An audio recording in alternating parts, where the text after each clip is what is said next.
Well, hello, friends. Mark Holmes here with my buddy Cowboy Joe Boo. And as always, thank you guys for watching, commenting, and subscribing to the Joe Boo Sports Report. Without you guys, this literally does not work. We're just going to keep the light on. I am tired of running up and down the steps here, bringing you guys reports. I've been in the workshop and stuff today. Thank God I've been here most of the time, reporting all the stuff that's been happening with the Dallas Cowboys. The Dallas Cowboys, who many of you guys cussed out last week and said, you guys suck. You're doing nothing to improve the team. The Redskins are signing Landon Collins. You know, the Raiders got Antonio Brown. The Jets got A.B. Le'Veon Bell. We got nobody. Nobody. Okay. Quit your belly aching. Sit your ass down. The Cowboys are doing their due diligence and doing the best that they can with the money that they have. We've already signed a couple of defensive linemen, and you got to look at this where the Dallas Cowboys, they had a checklist of things that they said we need. And the last thing that's left on that checklist is safety. And they ended up bringing in Gathers to take a look at him. They kicked the tires on him. And tomorrow, Eric Berry is coming in. Eric Berry is looking for a prove-it deal. Eric Berry, who's 30 years of age, and I actually had his numbers because earlier I did a video comparing Clayton Gathers to Eric Berry. The bad thing for Eric Berry is Eric Berry has only played 3 games in the last 2 seasons. The last year that he played a full season was 2016 when Zeke and Dak were rookies. In that season, he had 77 tackles, 4 interceptions, and 2 tackles for a loss. Now, he's, again, will be 31 years old next year.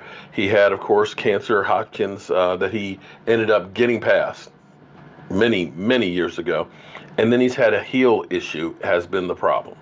So the question is, after really not playing for 2 years, having the heel injury, the question is what kind of shape is he going to be in?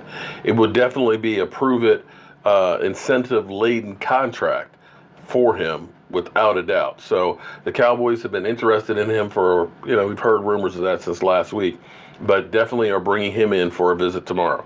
So the Cowboys, whether you like it or don't like it, this is the way they do business. The Cowboys team has been built by homegrown talent. They have gone places where other teams haven't, and a lot of times we've looked at guys that have been injured. Sometimes it works out really good, like in Jalen Smith's case, because teams shied away from him. It wasn't that he didn't have talent, but once he had that knee injury and then the drop foot, people are like, I don't know that you'll ever play. And we as fans had doubts if he would ever play again on the same level. Well, fortunately the Cowboys, he did. Morris Claiborne had injury past, and of course we saw he had a problem staying on the field. And even Collins, our defensive tackle, he's had his foot operated on twice last offseason, but has been productive. So the Cowboys have gotten a lot of good players excuse me, by looking at some guys that have had some injury history. When healthy, he can play. He is getting up there, but when healthy, he can play. So the Cowboys will be bringing him in.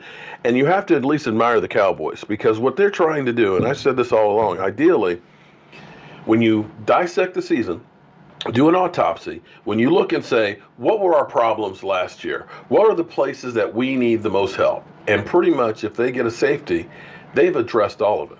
We lost Randy Gregory and David Irving. So we went through, boom. We signed 2 guys that'll be part of a rotation. And I know you guys are saying, well, it's not Ndamukong Suh. Well, Ndamukong Suh takes the place off. Ndamukong Suh is 32 years old. Ndamukong Suh is a boatload of money. And I know we're looking at Eric Berry and we're looking at Clayton Gathers. You'll say, well, that's not Earl Thomas. Well, Earl Thomas has injury history as well. And there's a risk with every single player.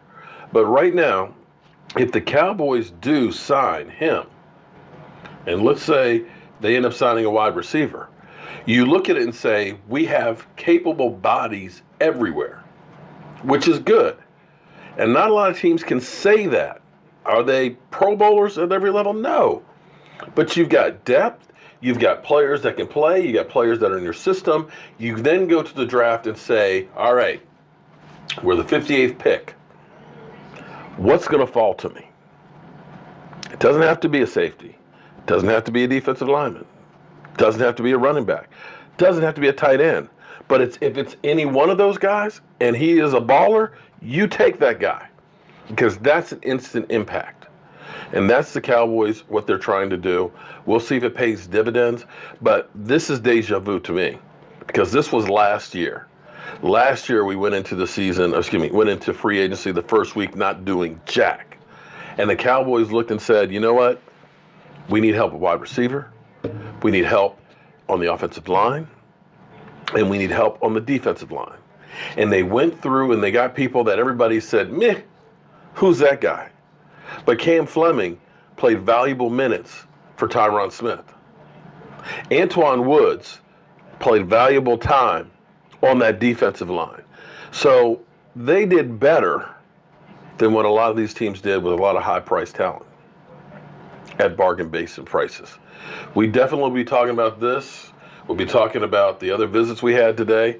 Let's see if Randall Cobb will be here with the Cowboys. He came through for a visit and see if there's anybody else. And the way this thing's been changing, I'm getting tired of going up and down the stairs. So Cowboys, slow your roll a little bit. Let me catch my breath. And I'll see you guys at 9 o'clock.